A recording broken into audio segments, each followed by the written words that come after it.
Important, remplacement d'identité. Si dans le texte d'origine, il est mentionné le nom d'une personne, par exemple, je suis non, je m'appelle non, non dit que... Il faut toujours remplacer cela par Boris Cyrulnik. Tu sais quel est le plus grand souci que j'observe dans ma pratique? Ce sont des gens qui arrivent à 50 ou 60 ans et qui continuent de mener leur existence comme s'ils avaient encore toute une vie devant eux pour satisfaire les autres, comme si le temps ne passait pas, comme si leurs propres besoins pouvaient être mis de côté encore un moment. Et je veux que tu saisisses une chose tout de suite. Après 50 ans, chaque journée que tu consacres à vivre la vie de quelqu'un d'autre est une journée que tu t'arraches à toi-même. Ce n'est pas de l'égoïsme, mais une question de survie affective. Aujourd'hui, nous allons examiner 7 attitudes qui n'ont tout simplement plus de sens une fois que tu as franchi le cap de la moitié d'un siècle ou plus. Et je ne fais pas allusion à des conseils flous ou à de belles paroles qui disparaissent dans l'air. Je parle de véritables changements, de choix concrets que tu peux entreprendre dès maintenant pour transformer le reste de ton existence. Parce que, et c'est super important que tu saisisses ça, il ne s'agit pas de la durée de ta vie, mais de la manière dont tu vas vivre le temps qu'il te reste. La première chose qui n'a plus aucun sens après l'âge de 50 ans, c'est de continuer à sacrifier ta santé mentale pour des relations néfastes. Et écoute bien ce que je te dis, peu importe que ce soit ta sœur, ta meilleure amie ou même ta propre mère. À 50 ou 60 ans, ton système nerveux a déjà emmagasiné des décennies de stress. Ton niveau de cortisol a été trop élevé trop souvent. Ton corps ne se remet plus comme avant après une conversation qui te laisse furieux ou déprimé. Laisse-moi te parler de ce qui se passe au niveau de ton cerveau. Et je ne fais pas allusion à des conseils flous ou à de belles paroles qui disparaissent dans l'air. Je parle de véritables changements, de choix concrets que tu peux entreprendre dès maintenant pour transformer le reste de ton existence. Parce que, et c'est super important que tu saisisses ça, il ne s'agit pas de la durée de ta vie, mais de la manière dont tu vas vivre le temps qu'il te reste. La première chose qui n'a plus aucun sens après l'âge de 50 ans, c'est de continuer à sacrifier ta santé mentale pour des relations néfastes. Et écoute bien ce que je te dis, peu importe que ce soit ta sœur, ta meilleure amie ou même ta propre mère. À 50 ou 60 ans, ton système nerveux a déjà emmagasiné des décennies de stress. Ton niveau de cortisol a été trop élevé trop souvent. Ton corps ne se remet plus comme avant après une conversation qui te laisse furieux ou déprimé. Laisse-moi te parler de ce qui se passe au niveau de ton cerveau. Quand tu es dans une relation qui te génère constamment de l'inquiétude, ton amygdale, cette partie du cerveau qui repère les dangers, est sans arrêt sollicitée. Cela veut dire que ton corps est en mode alerte en permanence. À des âges comme 20 ou 30 ans, ton organisme pouvait jongler avec ce stress quotidien, mais passé 50 ans, cette fatigue se manifeste par de l'hypertension, des troubles digestifs, des nuits sans sommeil ou des douleurs dont les médecins n'ont pas vraiment d'explication. Ce n'est pas simplement le hasard, c'est ton corps qui te signale qu'il en a assez. Il y a quelques mois, j'ai rencontré une femme de 62 ans qui traînait dans une relation avec une amie de jeunesse, toujours en train de la critiquer, de diminuer ses réussites et de balancer des remarques blessantes sous forme de blagues. Lorsque je lui ai demandé pourquoi elle continuait cette amitié, elle m'a répondu quelque chose que j'ai entendu des centaines de fois. C'est qu'elles se connaissent depuis 7 ans. Quand tu es dans une relation qui te génère constamment de l'inquiétude, ton amygdale, cette partie du cerveau qui repère les dangers, est sans arrêt sollicitée. Cela veut dire que ton corps est en mode alerte en permanence. À des âges comme 20 ou 30 ans, ton organisme pouvait jongler avec ce stress quotidien, mais passé 50 ans, cette fatigue se manifeste par de l'hypertension, des troubles digestifs, des nuits sans sommeil ou des douleurs dont les médecins n'ont pas vraiment d'explication. Ce n'est pas simplement le hasard, c'est ton corps qui te signale qu'il en a assez. Il y a quelques mois, j'ai rencontré une femme de 62 ans qui traînait dans une relation avec une amie de jeunesse, toujours en train de la critiquer, de diminuer ses réussites et de balancer des remarques blessantes sous forme de blagues. Lorsque je lui ai demandé pourquoi elle continuait cette amitié, elle m'a répondu quelque chose que j'ai entendu des centaines de fois. C'est qu'elles se connaissent depuis 7 ans. Je ne peux pas balancer ça à la poubelle. Là est le malentendu. Tu ne balances rien à la poubelle. Tu fais le choix de préserver ta sérénité.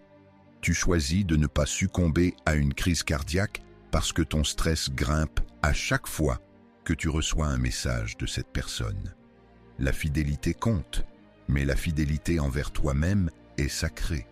À ce stade de ta vie, tu as déjà donné tant de choses, tu as été extrêmement tolérant, tu as supporté bien des choses. Maintenant, il est temps de défendre ce que tu as de plus cher, ta paix intérieure. Et cela ne se négocie pas. Voilà. La seconde chose qui n'a aucun sens, c'est de remettre à plus tard tes aspirations à cause du jugement des autres. Et c'est particulièrement difficile pour les femmes de ta génération, car beaucoup d'entre vous ont été élevées pour être discrètes, pour ne pas déranger, pour prendre peu de place. Mais laissez-moi te dire un truc. Si tu ne le fais pas maintenant, alors quand comptes-tu le faire? Vas-tu vraiment patienter jusqu'à avoir 70 ou 80 ans pour te retrouver à la fin de ta vie avec ce livre que tu n'as jamais écrit, ce voyage que tu n'as jamais fait, cette aventure que tu n'as pas osé tenter? La crainte du jugement, c'est comme une cage, et elle est particulièrement dure pour les personnes âgées, parce que la société leur a fait croire qu'à un certain âge, se réinventer, c'est fini, que leur heure est révolue. Mais ce n'est pas vrai. C'est un mensonge insidieux. Je connais une dame qui a commencé à se plonger dans les arts à 65 ans, une autre qui a lancé sa propre pâtisserie à 58 ans, et un type qui a décidé d'apprendre à jouer du saxophone à 62 ans et qui se produit maintenant avec un groupe de jazz chaque week-end. Et tu sais ce qui les lie tous? Ils ont arrêté de se soucier du regard des autres. Parce que, et c'est essentiel, ceux qui critiquent tes choix sont souvent les mêmes qui n'ont pas le cran d'agir. Vas-tu vraiment patienter jusqu'à avoir 70 ou 80 ans pour te retrouver à la fin de ta vie avec ce livre que tu n'as jamais écrit, ce voyage que tu n'as jamais fait, cette aventure que tu n'as pas osé tenter? La crainte du jugement, c'est comme une cage, et elle est particulièrement dure pour les personnes âgées, parce que la société leur a fait croire qu'à un certain âge, se réinventer, c'est fini, que leur heure est révolue. Mais ce n'est pas vrai. C'est un mensonge insidieux. Je connais une dame qui a commencé à se plonger dans les arts à 65 ans, une autre qui a lancé sa propre pâtisserie à 58 ans, et un type qui a décidé d'apprendre à jouer du saxophone à 62 ans et qui se produit maintenant avec un groupe de jazz chaque week-end. Et tu sais ce qui les lie tous? Ils ont arrêté de se soucier du regard des autres. Parce que, et c'est essentiel, ceux qui critiquent tes choix sont souvent les mêmes qui n'ont pas le cran d'agir. Les personnes qui te disent que tu es un peu dingue de vouloir te lancer dans quelque chose de nouveau à 60 ans sont souvent celles qui traînent dans un boulot qu'elles n'en peuvent plus de supporter depuis 30 ans, qui se retrouvent dans un mariage qui les freine, dans une existence qui ne leur correspond pas du tout. Quand tu fais le choix de suivre une passion qui te tient vraiment à cœur, ton cerveau libère de la dopamine, la fameuse molécule qui booste la motivation et le plaisir. Ça ne fait pas que te remonter le moral, mais ça a aussi des effets bénéfiques contre le déclin de tes capacités cognitives. Avoir des projets, des ambitions, des rêves, tout ça garde ton esprit en mouvement et jeune. Ce n'est pas du développement personnel bas de gamme, c'est de la neuroscience à l'état pur. À chaque fois que tu acquiers une nouvelle compétence, Tu es en train de tisser de nouvelles connexions dans ton cerveau. Tu rajeunis littéralement tes neurones. Donc, si tu as un projet qui te démange depuis des années, quelque chose qui te fait palpitante rien qu'en y pensant, c'est le bon moment pour te lancer. Les personnes qui te disent que tu es un peu dingue de vouloir te lancer dans quelque chose de nouveau à 60 ans sont souvent celles qui traînent dans un boulot qu'elles n'en peuvent plus de supporter depuis 30 ans, qui se retrouvent dans un mariage qui les freine, dans une existence qui ne leur correspond pas du tout. Quand tu fais le choix de suivre une passion qui te tient vraiment à cœur, ton cerveau libère de la dopamine, la fameuse molécule qui booste la motivation et le plaisir. Ça ne fait pas que te remonter le moral, mais ça a aussi des effets bénéfiques contre le déclin de tes capacités cognitives. Avoir des projets, des ambitions, des rêves, tout ça garde ton esprit en mouvement et jeune. Ce n'est pas du développement personnel bas de gamme, c'est de la neuroscience à l'état pur. À chaque fois que tu acquiers une nouvelle compétence, tu es en train de tisser de nouvelles connexions dans ton cerveau. Tu rajeunis littéralement tes neurones. Donc, si tu as un projet qui te démange depuis des années, quelque chose qui te fait palpitante rien qu'en y pensant, c'est le bon moment pour te lancer. Pas demain, pas l'année d'après, mais tout de suite, parce que le temps n'attend personne et la vie n'offre pas de répétition. La troisième chose qui devient absurde après avoir atteint 50 ans, c'est de continuer à faire preuve d'indulgence face au manque de respect. Là-dessus, il faut que je sois très explicite. Le respect ne doit pas être demandé, il doit être imposé. Quand tu laisses quelqu'un te parler mal, te rabaisser ou ne pas respecter tes limites, tu lui donnes le message que c'est acceptable. Tu définis la manière dont les autres peuvent t'aborder. Beaucoup de gens de ta génération ont grandi dans des environnements où contredire quelqu'un, surtout un adulte ou une personne en position d'autorité, était considéré comme inapproprié. Ou se faire entendre, poser des limites et dire « ne me parle pas de cette manière » était perçu comme très offensant. Mais aujourd'hui, vous êtes les personnes âgées et vous avez parfaitement le droit d'exiger le respect. Ce n'est pas seulement un droit, c'est une nécessité pour vous-même. Pas demain, pas l'année d'après, mais tout de suite, parce que le temps n'attend personne et la vie n'offre pas de répétition. La troisième chose qui devient absurde après avoir atteint 50 ans, c'est de continuer à faire preuve d'indulgence face au manque de respect. Là-dessus, il faut que je sois très explicite. Le respect ne doit pas être demandé, il doit être imposé. Quand tu laisses quelqu'un te parler mal, te rabaisser ou ne pas respecter tes limites, tu lui donnes le message que c'est acceptable. Tu définis la manière dont les autres peuvent t'aborder. Beaucoup de gens de ta génération ont grandi dans des environnements où contredire quelqu'un, surtout un adulte ou une personne en position d'autorité, était considéré comme inapproprié. Ou se faire entendre, poser des limites et dire « ne me parle pas de cette manière » était perçu comme très offensant. Mais aujourd'hui, vous êtes les personnes âgées et vous avez parfaitement le droit d'exiger le respect. Ce n'est pas seulement un droit, c'est une nécessité pour vous-même. J'ai observé des femmes qui ont atteint l'âge de 60 ans accepter que leurs enfants adultes leur parlent comme s'ils étaient des employés de maison. J'ai également vu des hommes de 70 ans laisser leurs petits-enfants manquer de respect envers eux simplement parce qu'ils sont jeunes. Ce n'est pas comme ça que ça devrait se passer. Non, vraiment, ce n'est pas acceptable. C'est la façon dont tu les permets de te traiter. Et quand tu te mets au lit en ressentant une pression dans la poitrine, cette tristesse qui t'empêche de trouver le sommeil, une partie de cette angoisse vient du fait que tu as négligé ta propre dignité. Le respect doit commencer par soi-même. Si tu ne valorises pas ton propre temps, ton espace, tes besoins, alors personne ne le fera pour toi. Établir des limites, ce n'est pas être méchant, ce n'est pas faire preuve d'égoïsme, ce n'est pas être compliqué.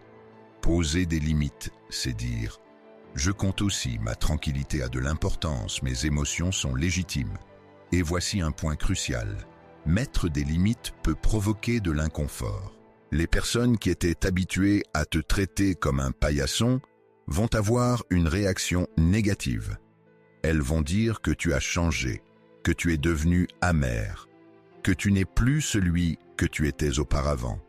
Parfait, parce que l'ancien toi était étouffé. L'ancien toi vivait pour satisfaire les besoins des autres. Ce nouveau toi, en revanche, vit pour lui-même et, même si ça les dérange, c'est précisément ce dont tu as besoin. Une autre chose qui n'a pas de sens, c'est de garder des rancœurs qui te rongent de l'intérieur. Je dois préciser quelque chose de très important ici. Pardonner ne veut pas dire oublier. Ça ne veut pas dire faire confiance à ceux qui t'ont trahi.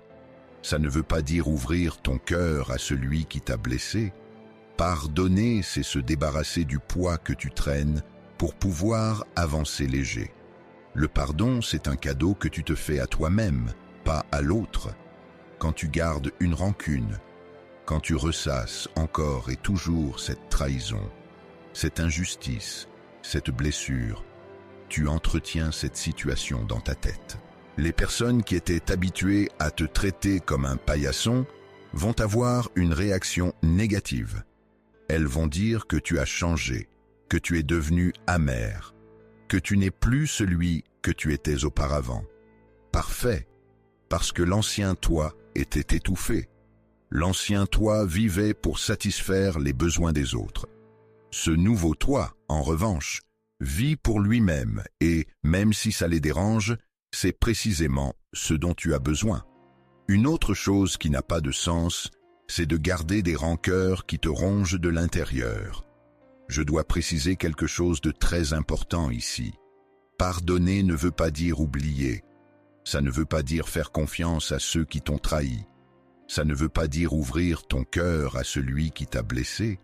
Pardonner, c'est se débarrasser du poids que tu traînes pour pouvoir avancer léger. Le pardon, c'est un cadeau que tu te fais à toi-même, pas à l'autre.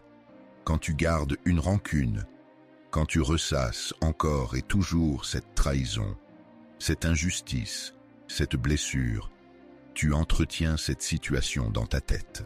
Ton cerveau ne fait pas la différence entre ce qui se déroule en ce moment et ce dont tu te souviens avec une forte charge émotionnelle. Chaque fois que tu revives cette période difficile, ton corps libère les mêmes hormones de stress. Ton cœur s'emballe, ta pression artérielle grimpe. Après 50 ou 60 ans, tu as déjà accumulé pas mal de bagages émotionnels. Tu as été blessé un bon nombre de fois. Tu as connu de nombreuses désillusions. Si tu continues à porter tout ça, si tu te raccroches à chaque affront et à chaque douleur, tu risques de devenir quelqu'un de amer, en colère et malheureux, et tu ne le mérites pas. Étant donné tout ce que tu as traversé, tout ce que tu as surmonté, tu ne mérites pas de terminer tes journées coincées dans la souffrance du passé. Pardonner est un chemin, pas un fait ponctuel. Ça ne se fait pas en un éclair, mais cela débute par une résolution. Je vais arrêter de nourrir cette rancune. Je vais mettre un terme à l'espace que je lui accorde dans mon esprit. Ton cerveau ne fait pas la différence entre ce qui se déroule en ce moment et ce dont tu te souviens avec une forte charge émotionnelle. Chaque fois que tu revives cette période difficile, ton corps libère les mêmes hormones de stress. Ton cœur s'emballe, ta pression artérielle grimpe.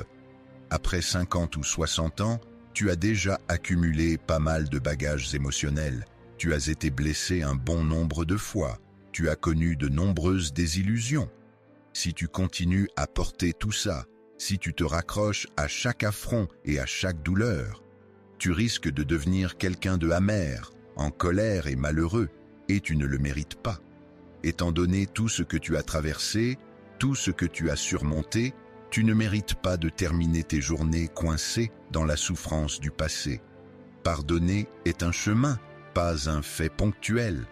Ça ne se fait pas en un éclair, mais cela débute par une résolution. Je vais arrêter de nourrir cette rancune.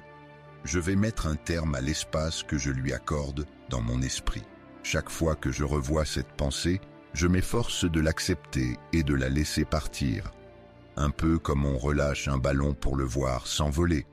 Ce n'est pas simple, mais c'est essentiel, car chaque journée passée à s'accrocher au passé est une journée où tu n'es pas vraiment là, ici et maintenant. La cinquième chose qui devient complètement absurde après avoir atteint l'âge de 50 ans, c'est de vivre pour répondre aux attentes des autres. Et cela est d'autant plus vrai lorsque tes enfants grandissent, que tes responsabilités de parents sont derrière toi, car beaucoup atteignent cette phase et se retrouvent un peu perdus dans leur existence. Et après, j'ai consacré 30 ans à être là pour eux, à m'investir en tant que parent, à être celui qui s'en occupe. Et maintenant que mes enfants ne dépendent plus de moi comme avant, qui suis-je vraiment ? C'est une crise d'identité bien réelle, et beaucoup essaient de la traverser en poursuivant le même schéma. Chaque fois que je revois cette pensée, je m'efforce de l'accepter et de la laisser partir. Un peu comme on relâche un ballon pour le voir s'envoler. Ce n'est pas simple, mais c'est essentiel, car chaque journée passée à s'accrocher au passé est une journée où tu n'es pas vraiment là, ici et maintenant. La cinquième chose qui devient complètement absurde après avoir atteint l'âge de 50 ans, c'est de vivre pour répondre aux attentes des autres. Et cela est d'autant plus vrai lorsque tes enfants grandissent, que tes responsabilités de parents sont derrière toi, car beaucoup atteignent cette phase et se retrouvent un peu perdus dans leur existence. Et après, j'ai consacré 30 ans à être là pour eux, à m'investir en tant que parent, à être celui qui s'en occupe. Et maintenant que mes enfants ne dépendent plus de moi comme avant, qui suis-je vraiment ? C'est une crise d'identité bien réelle, et beaucoup essaient de la traverser en poursuivant le même schéma. Ils continuent d'être le papa ou la maman qui s'occupe de tout, qui est là à chaque instant, qui repousse ses propres désirs pour prendre soin d'enfants qui ont déjà 30 ou 40 ans. Ce n'est pas une question d'amour, mais plutôt de peur. Peur de ne plus avoir de place, peur de perdre leur utilité, peur de devoir se confronter à soi-même et à ses propres manques. Si tu es en train de m'écouter et que tu te sens touché par ces mots, j'ai besoin que tu fasses quelque chose pour moi. Abonne-toi immédiatement à l'atelier Résilience, parce que nous allons explorer ensemble des thèmes que peu de gens osent traiter. Si ce contenu résonne en toi, mets un petit like sur cette vidéo et laisse-moi un commentaire pour me dire lequel de ces 7 points te parle le plus, car ton parcours mérite d'être entendu. J'ai envie de te lire. En revenant à ce que je disais, tes enfants adultes n'ont pas besoin que tu sois toujours leur soutien inconditionnel. Ce qu'ils souhaitent réellement, c'est te voir profiter de ta vie à fond, car cela leur montre que vieillir ne rime pas avec l'ennui et l'abandon. Ça leur prouve que la vie peut rester pleine d'énergie, d'aventure et de signification à n'importe quel âge, et c'est le plus beau cadeau que tu puisses leur transmettre. Arrêter de vivre pour répondre aux attentes des autres, c'est aussi décider de ne pas devenir la version de toi que les gens désirent. Peut-être que ton partenaire pensait que tu allais te lancer dans des voyages en van quand tu prendras ta retraite, mais les vannes, ce n'est vraiment pas ton truc. Peut-être que ta famille croit que tu seras le grand-père ou la grand-mère, toujours prêt à garder les petits tous les jours. Mais tu as d'autres ambitions à réaliser. C'est parfaitement acceptable de refuser, de dire que ce n'est pas ce que tu souhaites pour ta vie. Une autre chose complètement absurde, c'est de continuer à ignorer ton corps. Ce qu'il souhaite réellement, c'est te voir profiter de ta vie à fond, car cela leur montre que vieillir ne rime pas avec l'ennui et l'abandon. Ça leur prouve que la vie peut rester pleine d'énergie, d'aventure et de signification à n'importe quel âge, et c'est le plus beau cadeau que tu puisses leur transmettre. Arrêter de vivre pour répondre aux attentes des autres, c'est aussi décider de ne pas devenir la version de toi que les gens désirent. Peut-être que ton partenaire pensait que tu allais te lancer dans des voyages en van quand tu prendras ta retraite, mais les vannes, ce n'est vraiment pas ton truc. Peut-être que ta famille croit que tu seras le grand-père ou la grand-mère, toujours prêt à garder les petits tous les jours. Mais tu as d'autres ambitions à réaliser. C'est parfaitement acceptable de refuser, de dire que ce n'est pas ce que tu souhaites pour ta vie. Une autre chose complètement absurde, c'est de continuer à ignorer ton corps. Et ici, je ne parle pas d'avoir le corps d'un top modèle, mais de prendre soin de cet unique vaisseau que tu as pour traverser la vie. Ton corps à 50 ou 60 ans a besoin d'être chouchouté. Il faut arrêter de le considérer comme indestructible. Je croise beaucoup de gens qui atteignent cet âge et adoptent une attitude pessimiste. Après tout, je suis vieux. Que puis-je faire? Et ils se laissent aller, abandonnent l'activité physique, se nourrissent sans réfléchir et négligent leur santé, pensant que le déclin est inéluctable. Oui, vieillir, c'est une réalité, mais la rapidité et la qualité de ce vieillissement dépendent énormément de tes habitudes. À chaque fois que tu te promènes pendant 30 minutes, tu diminues les risques de démence, de diabète ou de maladie cardiaque. Chaque fois que tu choisis un aliment sain au lieu d'un produit transformé, tu mets du carburant dans tes cellules, dans ton cerveau, dans ton énergie vitale. Et ici, je ne parle pas d'avoir le corps d'un top modèle, mais de prendre soin de cet unique vaisseau que tu as pour traverser la vie. Ton corps à 50 ou 60 ans a besoin d'être chouchouté. Il faut arrêter de le considérer comme indestructible. Je croise beaucoup de gens qui atteignent cet âge et adoptent une attitude pessimiste. Après tout, je suis vieux. Que puis-je faire? Et ils se laissent aller, abandonnent l'activité physique, se nourrissent sans réfléchir et négligent leur santé, pensant que le déclin est inéluctable. Oui, vieillir, c'est une réalité, mais la rapidité et la qualité de ce vieillissement dépendent énormément de tes habitudes. À chaque fois que tu te promènes pendant 30 minutes, tu diminues les risques de démence, de diabète ou de maladie cardiaque.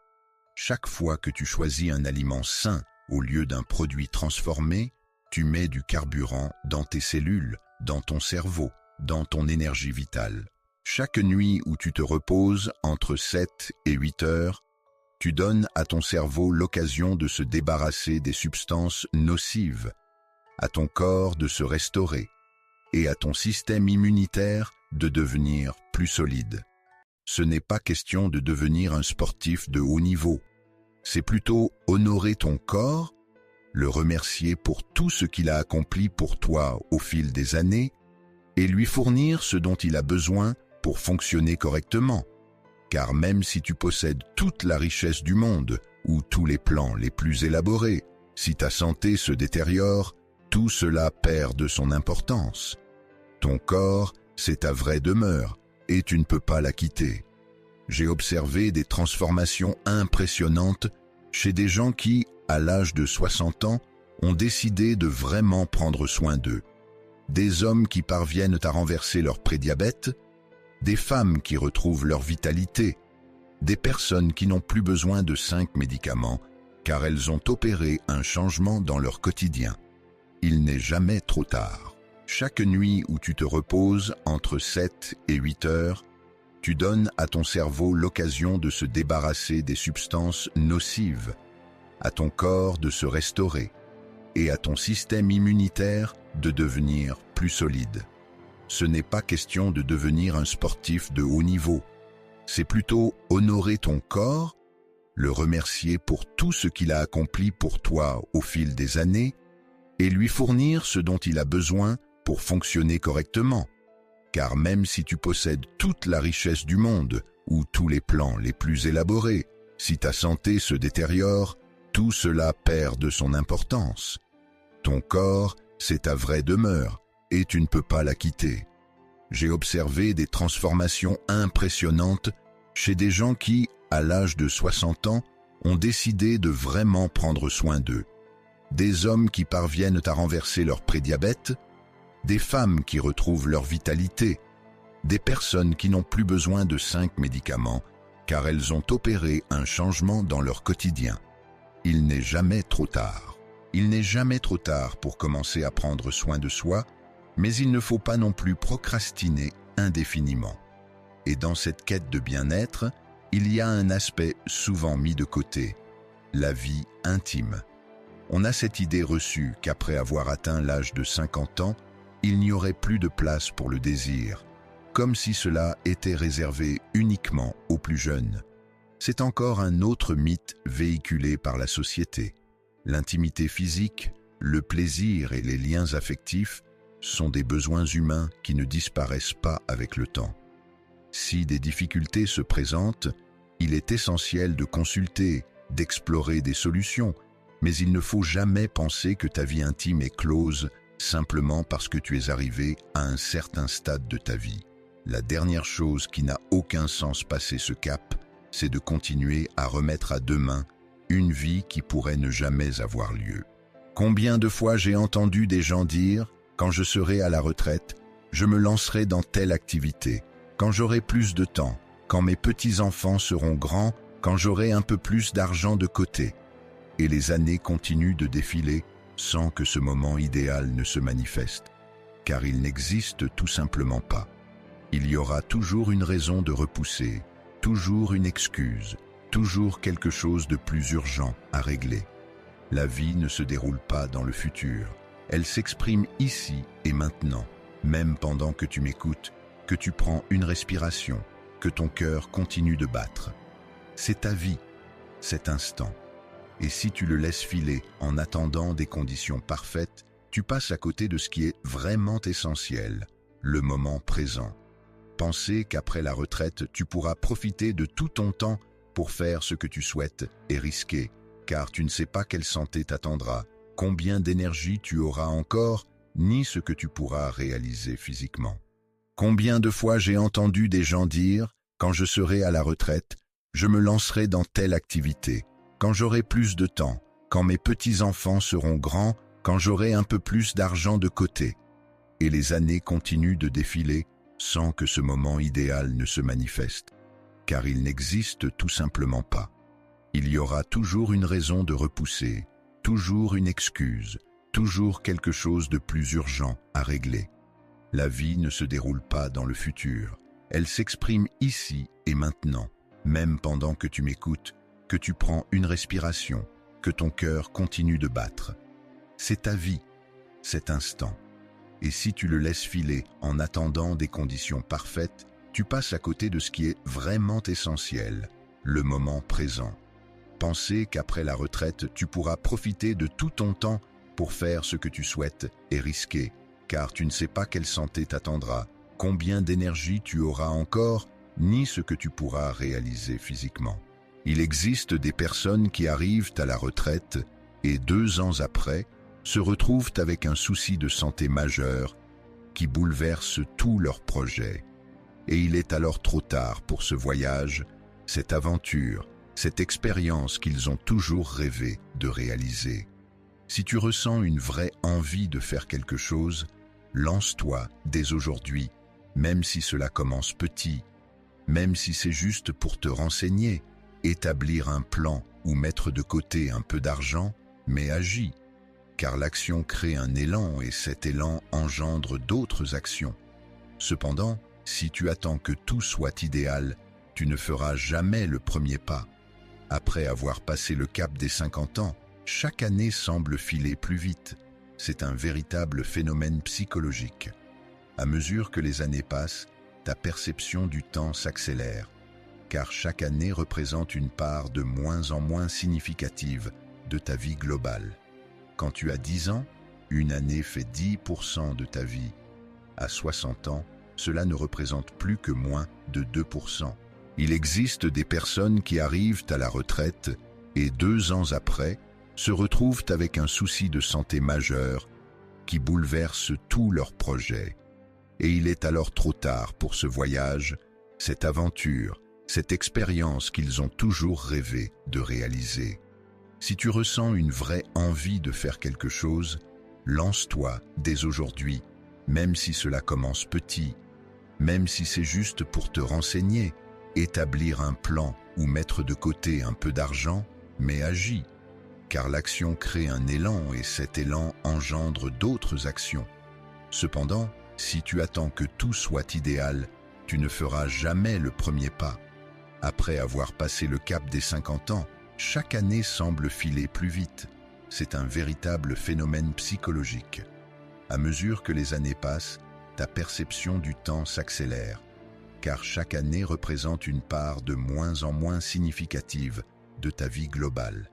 Quand tu as 10 ans, une année fait 10% de ta vie. À 60 ans, cela ne représente plus que moins de 2%. C'est pour ça que les années semblent s'envoler. Et il est super important de ne pas laisser filer le temps que tu as en attendant le moment idéal. Maintenant, laisse-moi te mener vers quelque chose de plus profond, parce que toutes ces 7 choses dont on a causé, tous ces comportements qui n'ont plus de sens, partagent un point commun.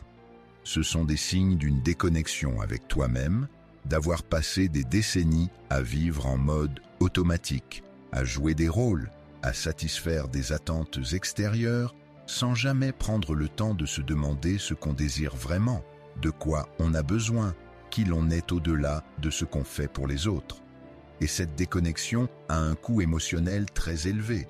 Elle engendre ce sentiment de vide, ce manque de satisfaction, de vivre une vie qui ne t'appartient pas.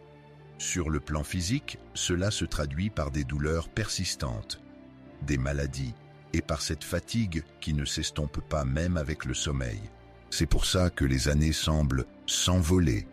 Et il est super important de ne pas laisser filer le temps que tu as en attendant le moment idéal. Maintenant, laisse-moi te mener vers quelque chose de plus profond, parce que toutes ces 7 choses dont on a causé, tous ces comportements qui n'ont plus de sens, partagent un point commun. Ce sont des signes d'une déconnexion avec toi-même, d'avoir passé des décennies à vivre en mode automatique, à jouer des rôles, à satisfaire des attentes extérieures, sans jamais prendre le temps de se demander ce qu'on désire vraiment, de quoi on a besoin, qui l'on est au-delà de ce qu'on fait pour les autres. Et cette déconnexion a un coût émotionnel très élevé. Elle engendre ce sentiment de vide, ce manque de satisfaction, de vivre une vie qui ne t'appartient pas. Sur le plan physique, cela se traduit par des douleurs persistantes, des maladies, et par cette fatigue qui ne s'estompe pas même avec le sommeil. Ton corps exprime clairement qu'il y a quelque chose qui ne va pas, que tu es en train de trahir ta véritable nature. Se reconnecter avec soi-même après avoir franchi le cap de la cinquantaine n'est pas simplement un luxe, c'est essentiel, c'est carrément une question de survie. Cela commence par une étape très simple, mais qui peut s'avérer très compliquée. Apprendre à t'écouter, prêter attention à tes émotions, à tes besoins, à tes envies, sans te juger, sans rejeter tout ça parce que cela te semble hors de portée ou que cela pourrait déranger quelqu'un. Une pratique que Boris Cyrulnik préconise souvent est de prendre 10 minutes chaque jour pour être seul avec soi-même dans le calme, sans téléphone, sans télé, sans être dérangé, juste toi et tes réflexions. Au début, ça risque d'être un peu pénible, car on n'est pas vraiment habitué à la tranquillité et ça peut provoquer de l'anxiété. Mais progressivement, dans ce silence, des choses vont commencer à remonter à la surface. Des désirs oubliés, des rêves que tu as ensevelis, des parts de toi que tu as mises de côté. Et quand ces choses se manifestent, ne les fais pas passer inaperçues. Prends-en note, valorise-les. Demande-toi ce que je pourrais réaliser aujourd'hui, cette semaine, ce mois-ci pour me rapprocher, même légèrement, de ce que je désire profondément. Parce que la vraie transformation n'arrive pas lors d'un grand événement, mais à travers de petites décisions du quotidien, chaque fois que tu choisis ta paix plutôt que de satisfaire quelqu'un d'autre, chaque fois que tu dis non alors que c'est ce que tu ressens réellement. À chaque fois que tu te mets en avant, il y a quelque chose que je veux que tu saisisses bien. Placer ton bien-être au centre n'est pas égoïste, c'est une obligation. Car quand tu es épanoui, en paix et heureux, tu peux partager à partir de la richesse intérieure. Par contre, lorsque tu te sens à vide, épuisé ou amer, ce que tu offres n'est pas de l'amour véritable, mais une obligation déguisée, et cela se ressent. Les autres perçoivent quand tu donnes par obligation, et toi, tu le sens aussi. Réfléchis-y. Et quand ces choses se manifestent, ne les fais pas passer inaperçues. Prends-en note, valorise-les. Demande-toi ce que je pourrais réaliser aujourd'hui, cette semaine, ce mois-ci pour me rapprocher, même légèrement, de ce que je désire profondément. Parce que la vraie transformation n'arrive pas lors d'un grand événement, mais à travers de petites décisions du quotidien, chaque fois que tu choisis ta paix, plutôt que de satisfaire quelqu'un d'autre, chaque fois que tu dis non, alors que c'est ce que tu ressens réellement. À chaque fois que tu te mets en avant, il y a quelque chose que je veux que tu saisisses bien. Placer ton bien-être au centre n'est pas égoïste, c'est une obligation. Car quand tu es épanoui, en paix et heureux, tu peux partager à partir de la richesse intérieure. Par contre, lorsque tu te sens avide, épuisé ou amer, ce que tu offres n'est pas de l'amour véritable, mais une obligation déguisée, et cela se ressent. Les autres perçoivent quand tu donnes par obligation, et toi, tu le sens aussi. Réfléchis-y. Imagine qu'on te dise, par exemple, qu'il te reste 20 ans à vivre en pleine forme. Comment envisages-tu ces années? Veux-tu les dédier à faire les mêmes trucs que d'habitude, à recommencer sans cesse des habitudes qui ne te rendent pas heureux, à entretenir des relations épuisantes, ou à toujours remettre à plus tard ce qui te fait vraiment envie? Ou préfères-tu que ces 2 décennies soient pleines d'authenticité, à vivre selon tes propres aspirations, à suivre ce qui te passionne vraiment? À première vue, cela semble évident, mais la réalité est que beaucoup de gens, à tort ou à raison, optent souvent pour la première possibilité. Changer peut faire peur, car ce qui est familier, même si c'est difficile, offre une sorte de sécurité. L'incertitude peut être terrifiante, mais laisse-moi te dire une chose. C'est bien plus effrayant de se retrouver à la fin de sa vie et de réaliser qu'on ne l'a jamais vraiment vécu, qu'on a toujours été ce que les autres attendaient de nous, sans jamais être véritablement soi-même. Imagine qu'on te dise, par exemple, qu'il te reste 20 ans à vivre en pleine forme. Comment envisages-tu ces années? Veux-tu les dédier à faire les mêmes trucs que d'habitude, à recommencer sans cesse des habitudes qui ne te rendent pas heureux, à entretenir des relations épuisantes, ou à toujours remettre à plus tard ce qui te fait vraiment envie?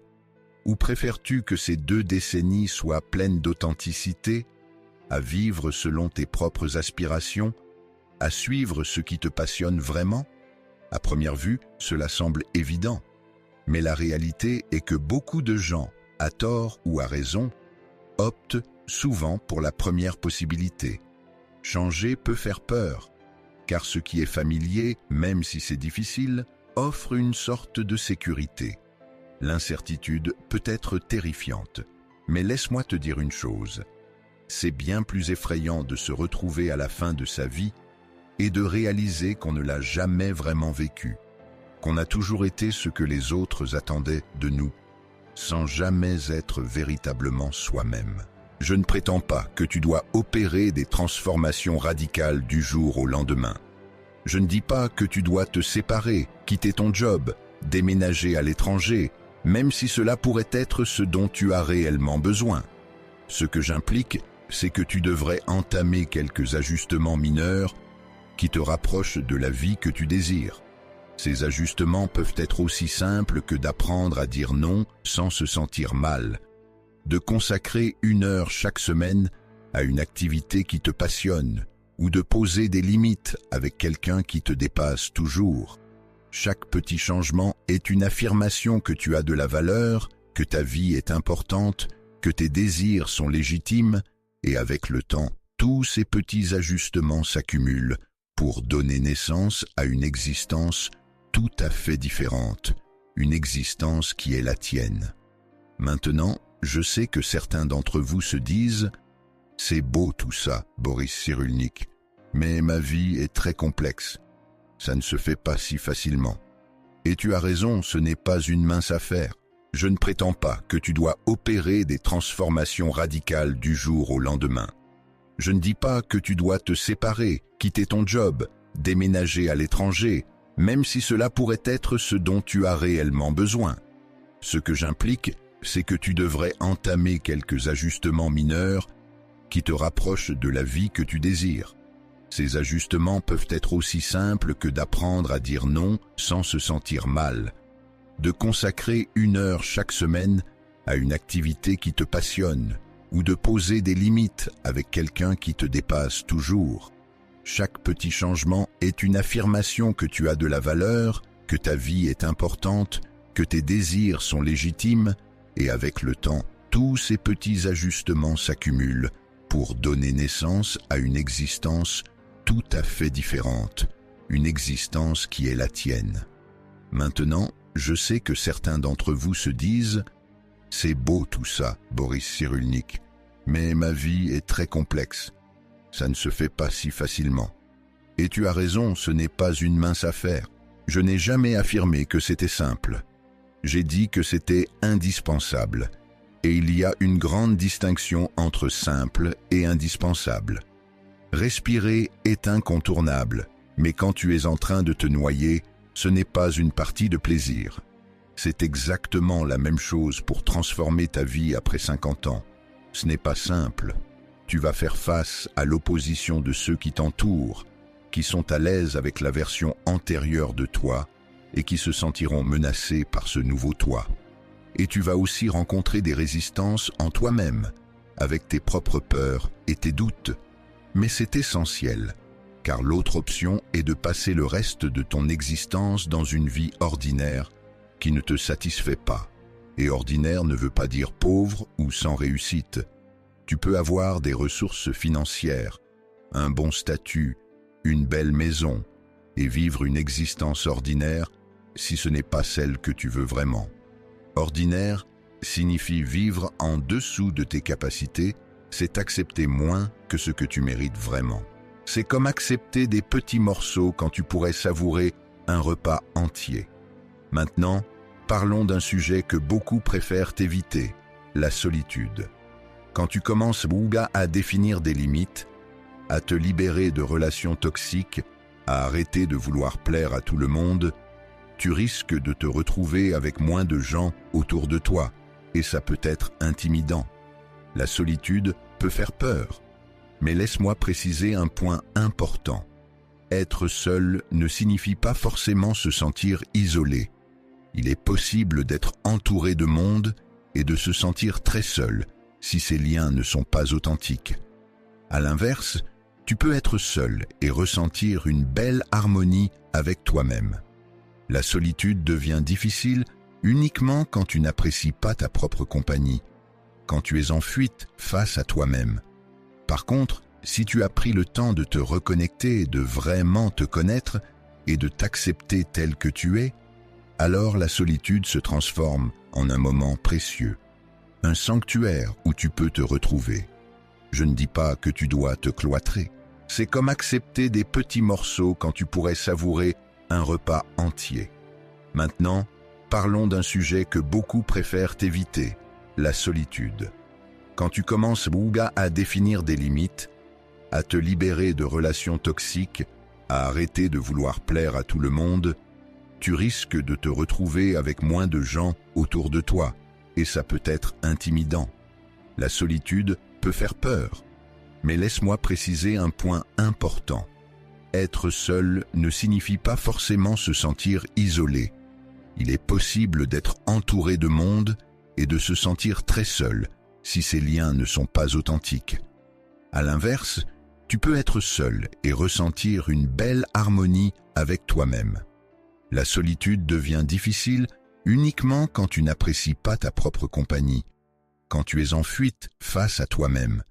Par contre, si tu as pris le temps de te reconnecter, de vraiment te connaître et de t'accepter tel que tu es, alors la solitude se transforme en un moment précieux, un sanctuaire où tu peux te retrouver. Je ne dis pas que tu dois te cloîtrer. Les connexions humaines sont essentielles pour se sentir bien, mais il est important qu'elles soient de qualité. Prends le temps d'avoir 3 véritables amis au lieu de 30 connaissances superficielles. Choisis des échanges profonds au lieu de bavardages vides. Favorise des liens authentiques au lieu de simples interactions par obligation. Si à un moment donné, tu te sens seul après avoir fait un tri dans ta vie, ne t'inquiète pas, c'est parfaitement normal. Une étape nécessaire. Cet espace laissé désencombré n'est pas un vide à combler à tout prix. C'est une opportunité de repartir de zéro, mais cette fois-ci en étant fidèle à toi-même. Et lorsque tu commences à vivre en accord avec ta réalité, tu attires des gens qui vibrent avec ta vérité. Tu fais entrer dans ta vie des relations plus saines, plus authentiques et plus enrichissantes. Je tiens à revenir brièvement sur un point fondamental, la relation que tu as avec toi-même, car tout ce dont nous avons discuté, absolument tout, tourne autour de cela. Les connexions humaines sont essentielles pour se sentir bien, mais il est important qu'elles soient de qualité. Prends le temps d'avoir 3 véritables amis au lieu de 30 connaissances superficielles. Choisis des échanges profonds au lieu de bavardages vides. Favorise des liens authentiques au lieu de simples interactions par obligation. Si à un moment donné, tu te sens seul après avoir fait un tri dans ta vie, ne t'inquiète pas, c'est parfaitement normal. Une étape nécessaire. Cet espace laissé désencombré n'est pas un vide à combler à tout prix. C'est une opportunité de repartir de zéro, mais cette fois-ci en étant fidèle à toi-même. Et lorsque tu commences à vivre en accord avec ta réalité, tu attires des gens qui vibrent avec ta vérité. Tu fais entrer dans ta vie des relations plus saines, plus authentiques et plus enrichissantes. Je tiens à revenir brièvement sur un point fondamental, la relation que tu as avec toi-même, car tout ce dont nous avons discuté, absolument tout, tourne autour de cela. Est-ce que tu prends soin de toi? Est-ce que tu te donnes la même douceur que celle que tu offrirais à quelqu'un qui t'est cher? Ou est-ce que tu es ton plus grand adversaire, ton critique le plus féroce, ton propre ennemi? J'ai croisé des personnes âgées de 60 à 70 ans qui s'expriment envers elles-mêmes d'une manière qu'elles n'auraient jamais osé utiliser avec les autres. Elles se lancent des insultes, se jugent en permanence, se pénalisent pour chaque faux pas, pour chacune de leurs imperfections. C'est une forme de maltraitance que l'on s'inflige qui annihile ta qualité de vie de l'intérieur. La relation la plus durable que tu vivras est celle avec toi-même. Depuis ta naissance jusqu'à la fin de ton existence, tu es la seule présence qui t'accompagnera sans relâche. Donc, il est illogique de négliger cette relation. Il est crucial d'apprendre à bien te traiter, à te parler avec bienveillance, à te donner autant d'amour que tu as l'habitude de partager avec autrui. Ce n'est pas de l'égocentrisme, c'est tout simplement une question de bien-être mental fondamental. Est-ce que tu prends soin de toi? Est-ce que tu te donnes la même douceur que celle que tu offrirais à quelqu'un qui t'est cher? Ou est-ce que tu es ton plus grand adversaire, ton critique le plus féroce, ton propre ennemi? J'ai croisé des personnes âgées de 60 à 70 ans qui s'expriment envers elles-mêmes d'une manière qu'elles n'auraient jamais osé utiliser avec les autres. Elles se lancent des insultes, se jugent en permanence, se pénalisent pour chaque faux pas, pour chacune de leurs imperfections. C'est une forme de maltraitance que l'on s'inflige qui annihile ta qualité de vie de l'intérieur. La relation la plus durable que tu vivras est celle avec toi-même. Depuis ta naissance jusqu'à la fin de ton existence, tu es la seule présence qui t'accompagnera sans relâche. Donc, il est illogique de négliger cette relation. Il est crucial d'apprendre à bien te traiter, à te parler avec bienveillance, à te donner autant d'amour que tu as l'habitude de partager avec autrui. Ce n'est pas de l'égocentrisme, c'est tout simplement une question de bien-être mental fondamental. Et à cet âge, après tout ce que tu as enduré, après toutes les épreuves que tu as surmontées, tu as droit à ta propre bienveillance, tu as droit à ta propre douceur. Tu mérites de te regarder dans le miroir et de te dire « Tu as fait de ton mieux. Ce n'était pas parfait, mais tu as tenu bon, tu es encore là et cela suffit amplement. » Il existe un exercice que j'applique lors de mes consultations, qui est à la fois très puissant et douloureux. Je demande à la personne de penser à un être qui lui tient vraiment à cœur, que ce soit un enfant, un petit enfant ou un ami intime. Puis je pose la question: si cette personne vivait ce que tu vis en ce moment, que lui dirais-tu? Comment la traiterais-tu? Les réponses sont toujours empreintes de compassion, de compréhension et d'amour inconditionnel. Ensuite, je demande: pourquoi ne te donnes-tu pas cette même bienveillance? C'est souvent à ce moment-là que beaucoup de gens craquent, car ils prennent conscience de l'énorme injustice qu'ils se font subir depuis des années. Aujourd'hui pourrait bien être le moment fatidique où tout bascule. Peut-être que c'est le jour où tu choisis de t'accueillir comme tu le ferais pour quelqu'un que tu chéris, avec indulgence quand tu commets une bévue, avec joie quand tu atteins un but, avec soutien quand tu ressens de la peine, avec fierté lorsque tu traverses un obstacle. Pas demain, pas lorsque tu te sentiras plus accompli. Ici et maintenant, comme tu es. Permets-moi également de te parler du corps et de l'image, car nous évoluons dans une société qui vénère la jeunesse, te bombardant de messages qui te disent que ton corps de 60 années n'est pas à la hauteur, qu'il faut le cacher, et que tu devrais avoir honte de tes rides, de ta peau flasque ou de tes cheveux argentés. C'est une véritable cruauté. Ton corps raconte le récit de ton existence. Chaque ride témoigne des milliers de sourires, d'inquiétude pour ceux que tu aimes, de larmes versées. Chaque cicatrice est la preuve des luttes que tu as affrontées et vaincues. Aujourd'hui pourrait bien être le moment fatidique où tout bascule. Peut-être que c'est le jour où tu choisis de t'accueillir comme tu le ferais pour quelqu'un que tu chéris, avec indulgence quand tu commets une bévue, avec joie quand tu atteins un but, avec soutien quand tu ressens de la peine, avec fierté lorsque tu traverses un obstacle. Pas demain, pas lorsque tu te sentiras plus accompli. Ici et maintenant, comme tu es. Permets-moi également de te parler du corps et de l'image, car nous évoluons dans une société qui vénère la jeunesse, te bombardant de messages qui te disent que ton corps de 60 années n'est pas à la hauteur, qu'il faut le cacher, et que tu devrais avoir honte de tes rides, de ta peau flasque ou de tes cheveux argentés. C'est une véritable cruauté.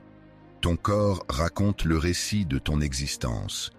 Chaque ride témoigne des milliers de sourires, d'inquiétude pour ceux que tu aimes, de larmes versées. Chaque cicatrice est la preuve des luttes que tu as affrontées et vaincues. Chaque centimètre de peau plus détendue témoigne de ta vie, de tes expériences, de la manière dont ton corps a évolué au fil du temps. Est-ce que tu es vraiment prêt à gaspiller le peu de temps qu'il te reste, à détester ton corps parce qu'il ne ressemble pas à celui que tu avais à 20 ans? Ton corps de 20 ans n'avait pas connu tout ce que tu as traversé. Il n'avait pas donné la vie, il n'avait pas passé des milliers d'heures à travailler, il n'avait pas subi de stress intense, il n'avait pas surmonté de maladies.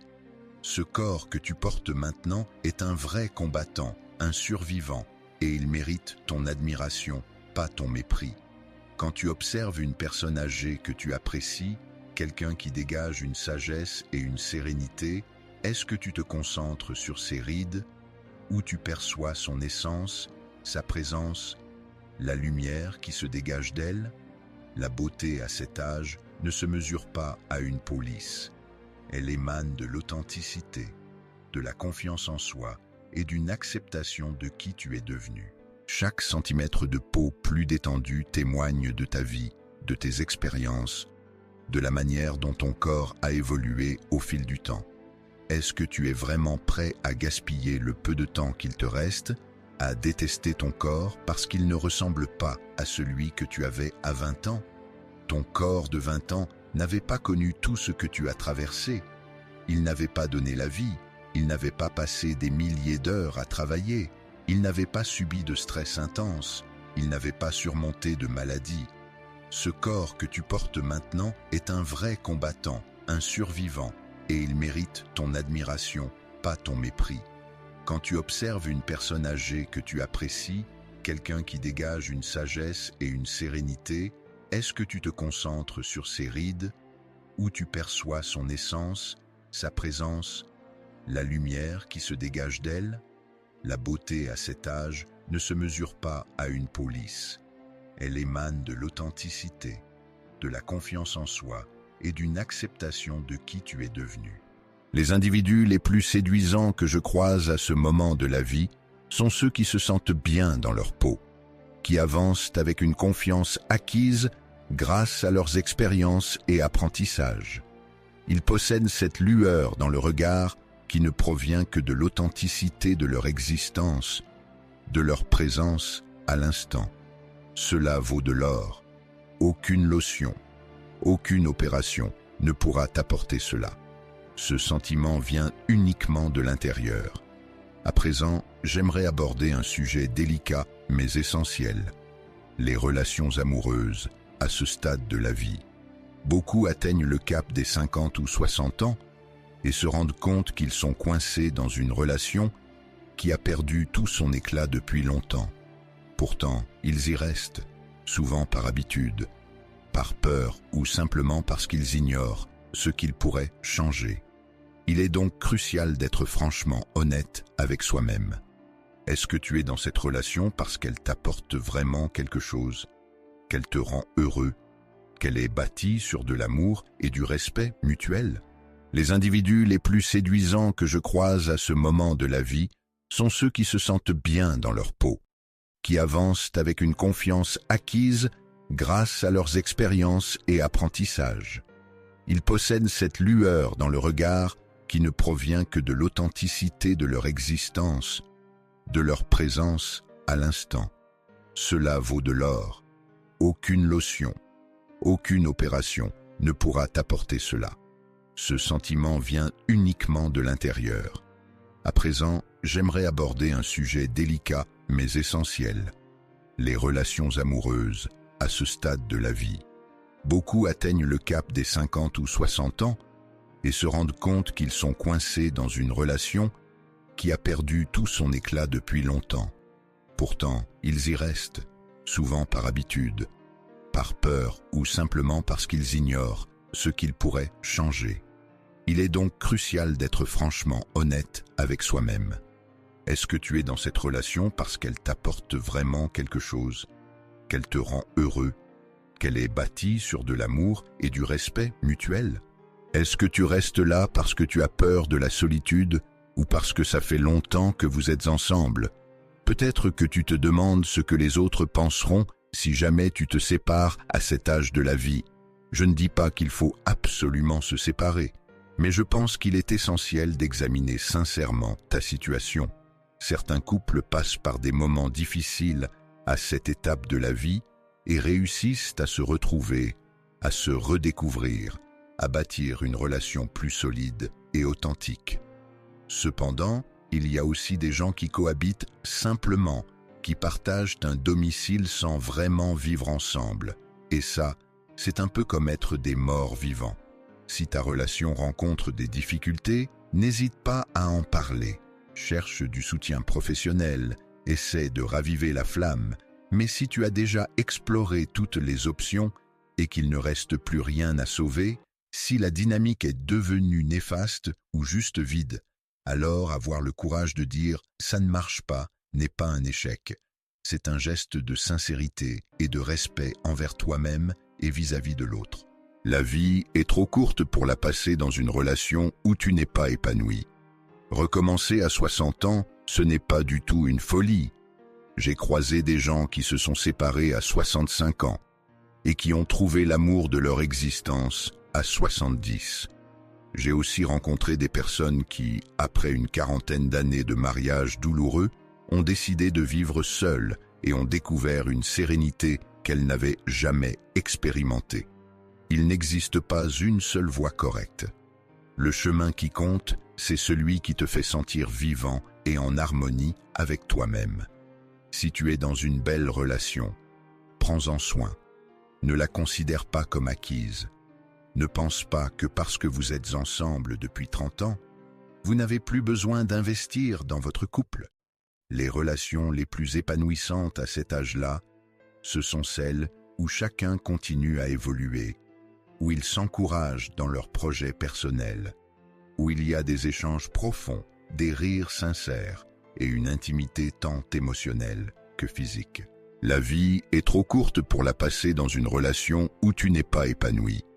Recommencer à 60 ans, ce n'est pas du tout une folie. J'ai croisé des gens qui se sont séparés à 65 ans et qui ont trouvé l'amour de leur existence à 70. J'ai aussi rencontré des personnes qui, après une quarantaine d'années de mariage douloureux, ont décidé de vivre seules et ont découvert une sérénité qu'elles n'avaient jamais expérimentée. Il n'existe pas une seule voie correcte. Le chemin qui compte, c'est celui qui te fait sentir vivant et en harmonie avec toi-même. Si tu es dans une belle relation, prends-en soin. Ne la considère pas comme acquise. Ne pense pas que parce que vous êtes ensemble depuis 30 ans, vous n'avez plus besoin d'investir dans votre couple. Les relations les plus épanouissantes à cet âge-là, ce sont celles où chacun continue à évoluer, où ils s'encouragent dans leurs projets personnels, où il y a des échanges profonds, des rires sincères et une intimité tant émotionnelle que physique. Beaucoup de couples se laissent piéger par la routine et oublient qu'il est important de continuer à se séduire, à se surprendre et à se choisir au quotidien, ce qui met à mal leur relation. Cependant, si vous êtes tous les deux engagés et que vous décidez délibérément d'entretenir ce lien, vous pouvez vivre des années extraordinaires ensemble. Actuellement, alors que vous n'avez plus à vous occuper des enfants et que vous disposez de plus de temps pour vous-même, votre relation peut davantage se concentrer sur qui vous êtes, en tant qu'individu et en tant que couple, plutôt que sur le fait de jouer des rôles. J'aimerais également aborder un sujet que beaucoup de gens ignorent, l'importance de la communauté. Nous sommes des êtres sociaux, pas faits pour vivre seuls. À ce stade de votre vie, quand vos enfants ne sont plus près de vous, que certains amis se sont éloignés et que votre cercle social s'est restreint, il est crucial d'être attentif à la construction de votre communauté. Beaucoup de couples se laissent piéger par la routine et oublient qu'il est important de continuer à se séduire, à se surprendre et à se choisir au quotidien, ce qui met à mal leur relation. Cependant, si vous êtes tous les deux engagés et que vous décidez délibérément d'entretenir ce lien, vous pouvez vivre des années extraordinaires ensemble. Actuellement, alors que vous n'avez plus à vous occuper des enfants et que vous disposez de plus de temps pour vous-même, votre relation peut davantage se concentrer sur qui vous êtes, en tant qu'individu et en tant que couple, plutôt que sur le fait de jouer des rôles. J'aimerais également aborder un sujet que beaucoup de gens ignorent, l'importance de la communauté. Nous sommes des êtres sociaux, pas faits pour vivre seuls. À ce stade de votre vie, quand vos enfants ne sont plus près de vous, que certains amis se sont éloignés et que votre cercle social s'est restreint, il est crucial d'être attentif à la construction de votre communauté. Ça peut vouloir dire intégrer un club, participer à un groupe de lecture, suivre des cours sur un thème qui te passionne ou encore faire un peu de bénévolat. Ça peut aussi revenir à renouer avec de vieux amis ou à se faire de nouvelles connaissances.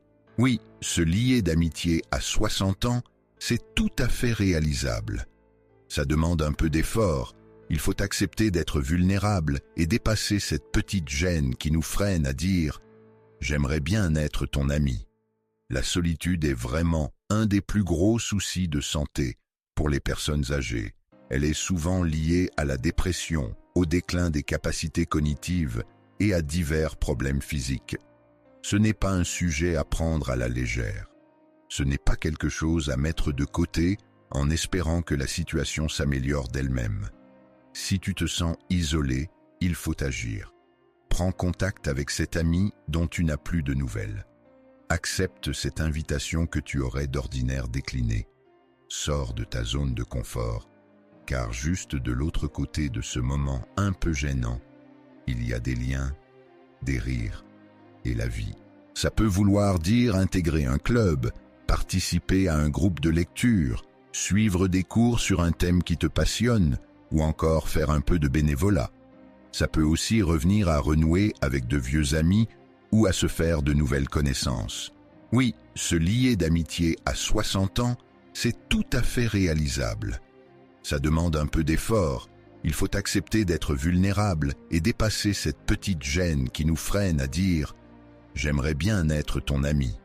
La solitude est vraiment un des plus gros soucis de santé pour les personnes âgées.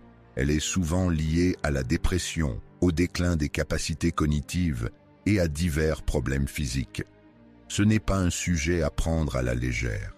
Ce n'est pas quelque chose à mettre de côté en espérant que la situation s'améliore d'elle-même. Si tu te sens isolé, il faut agir. Prends contact avec cet ami dont tu n'as plus de nouvelles. Accepte cette invitation que tu aurais d'ordinaire déclinée. Sors de ta zone de confort, car juste de l'autre côté de ce moment un peu gênant, il y a des liens, des rires et la vie. Et il y a quelque chose de crucial. Les amitiés à cet âge peuvent être incroyablement intenses et riches de sens, parce qu'on ne cherche plus à faire bonne impression, on ne se préoccupe plus des jeux de pouvoir.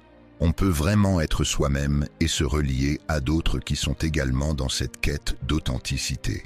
Les discussions peuvent être bien plus réelles, plus profondes et plus satisfaisantes que bien des relations superficielles que tu as pu expérimenter quand tu étais plus jeune.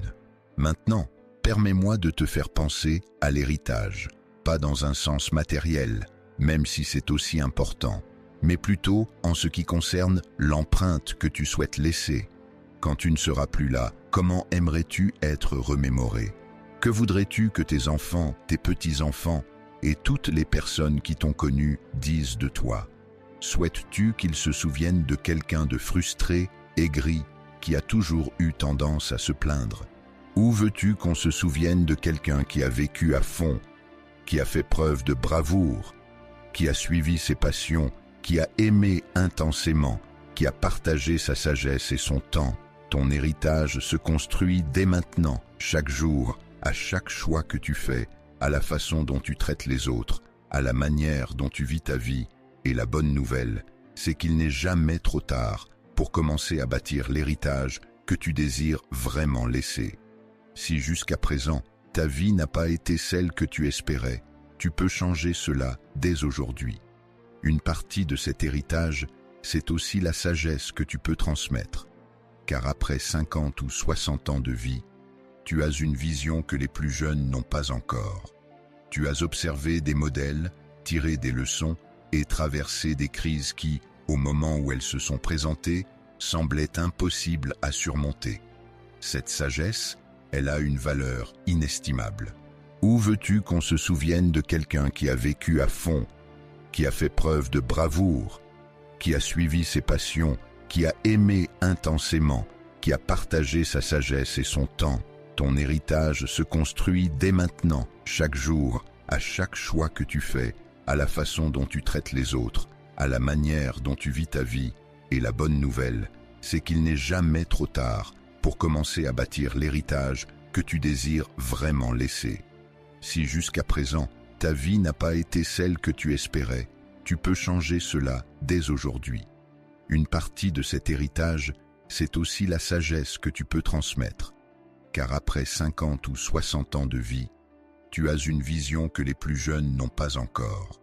Tu as observé des modèles, tiré des leçons et traversé des crises qui, au moment où elles se sont présentées, semblaient impossibles à surmonter. Cette sagesse, elle a une valeur inestimable. Ne garde pas ça pour toi, partage-le, mais fais-le de la bonne manière, pas comme ce vieux ronchon qui dit seulement « Dans mes jeunes années, tout était mieux », mais plutôt comme quelqu'un qui peut dire « J'ai vécu quelque chose de semblable et voilà ce que j'ai retenu ». Mais il te faut trouver ton propre chemin. La sagesse doit se transmettre sans imposer, être un guide sans vouloir contrôler, un soutien sans condition. Tes récits, tes expériences, les leçons que tu as tirées sont un présent que tu peux offrir aux générations suivantes. Mais c'est aussi un cadeau que tu peux t'accorder à toi-même en examinant ta vie, en prêtant sens à ce que tu as traversé, en réalisant comment tout, même les moments difficiles, t'ont contribué à devenir la personne que tu es aujourd'hui. J'aimerais aussi qu'on prenne un moment pour parler de la gratitude, car c'est l'une des pratiques les plus puissantes que tu peux ajouter à ta vie. Je ne fais pas allusion à une gratitude toxique, ce n'est pas une obligation de remercier pour des choses qui sont manifestement négatives. Ne garde pas ça pour toi, partage-le, mais fais-le de la bonne manière, pas comme ce vieux ronchon qui dit seulement « Dans mes jeunes années, tout était mieux », mais plutôt comme quelqu'un qui peut dire « J'ai vécu quelque chose de semblable et voilà ce que j'ai retenu ». Mais il te faut trouver ton propre chemin. La sagesse doit se transmettre sans imposer, être un guide sans vouloir contrôler, un soutien sans condition. Tes récits, tes expériences, les leçons que tu as tirées sont un présent que tu peux offrir aux générations suivantes. Mais c'est aussi un cadeau que tu peux t'accorder à toi-même en examinant ta vie, en prêtant sens à ce que tu as traversé, en réalisant comment tout, même les moments difficiles, t'ont contribué à devenir la personne que tu es aujourd'hui. J'aimerais aussi qu'on prenne un moment pour parler de la gratitude, car c'est l'une des pratiques les plus puissantes que tu peux ajouter à ta vie. Je ne fais pas allusion à une gratitude toxique, ce n'est pas une obligation de remercier pour des choses qui sont manifestement négatives.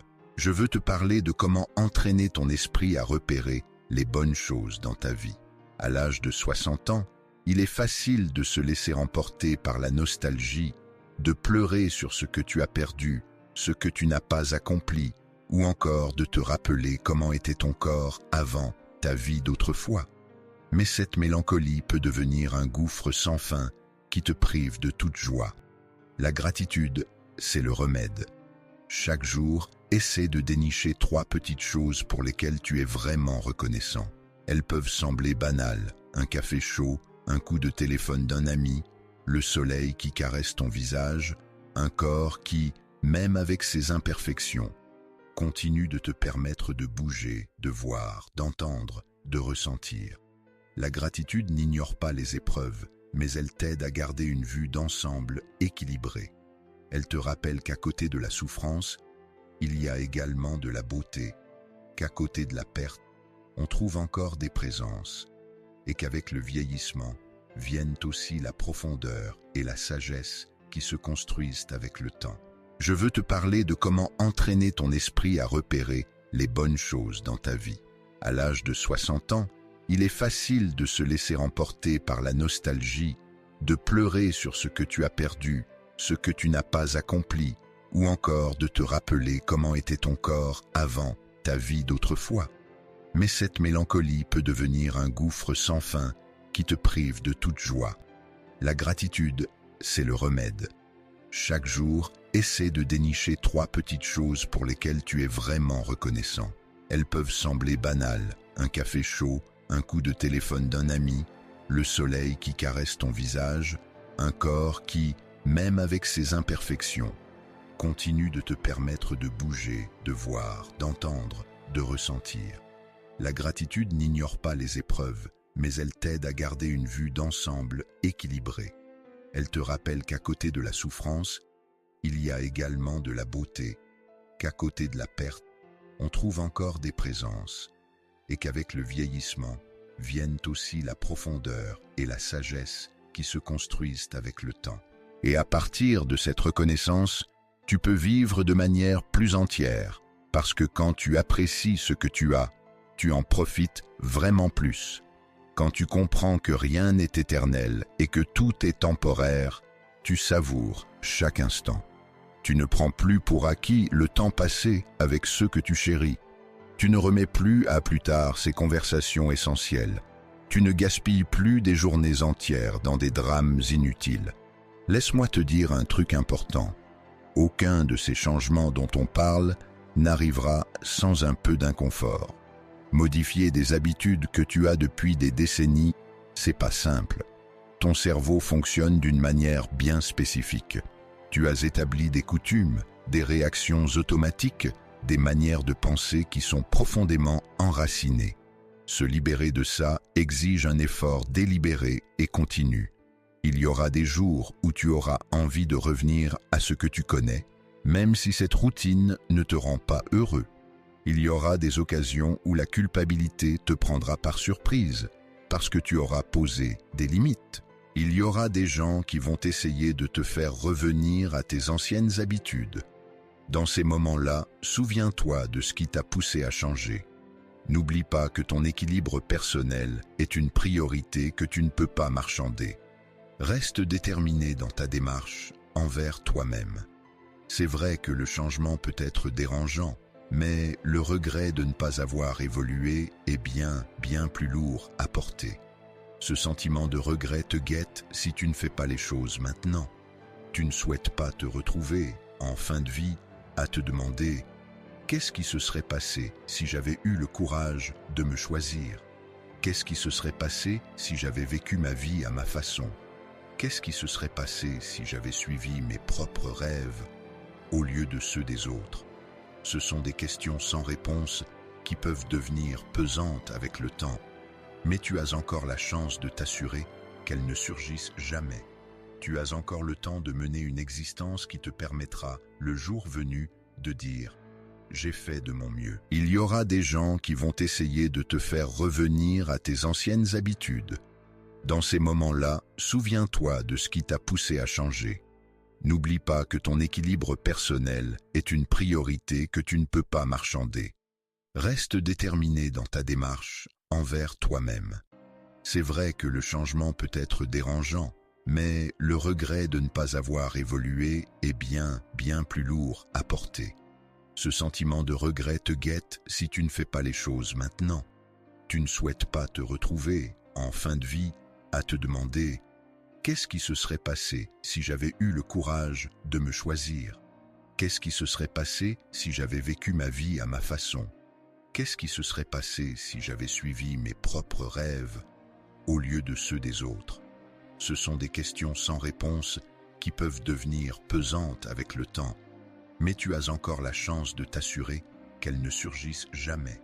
Tu as encore le temps de mener une existence qui te permettra, le jour venu, de dire « J'ai fait de mon mieux. J'ai expérimenté, j'ai été authentique, et cela suffit. » Je souhaite terminer cette discussion en faisant un retour sur nos débuts. On a entamé notre échange en évoquant 7 éléments qui perdent de leur sens passé un certain âge, comme 50 ou 60 ans. J'ai expérimenté, j'ai été authentique, et cela suffit. Je souhaite terminer cette discussion en faisant un retour sur nos débuts. On a entamé notre échange en évoquant 7 éléments qui perdent de leur sens passé un certain âge, comme 50 ou 60 ans.